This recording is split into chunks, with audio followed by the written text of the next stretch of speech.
Imposter syndrome impacts your work, your career, and your life in more ways than you realize. Now, most people know imposter syndrome as that feeling of being inadequate, secretly not good enough, and that you'll get found out by those around you at some stage. But it shows up in not so obvious ways. For example, perfectionism often comes from that sense of, if I don't do this perfectly, then I'll get found out. It can show up in terms of sensitivity to feedback. A little bit of negative feedback can feel incredibly alarming.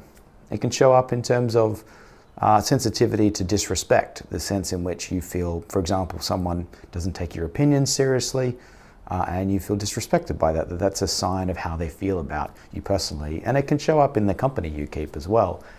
Folks with imposter syndrome often hang out with those that they feel a sense of superiority to, or on the other hand, they can show up and hang out with folks that are really brazen and seek forgiveness rather than approval. That gives them permission to live up to their highest potential. So it has this really big subconscious impact on how you show up and what you do.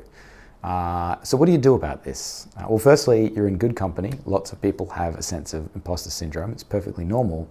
And it's unrealistic to expect yourself and your body and your nervous system to be completely different as soon as you recognize this. So you're not going to change overnight, in other words.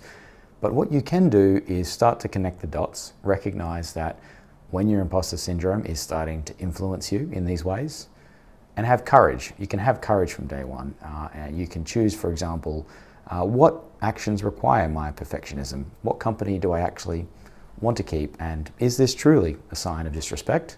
Or is this about the activity we're engaging and not about me?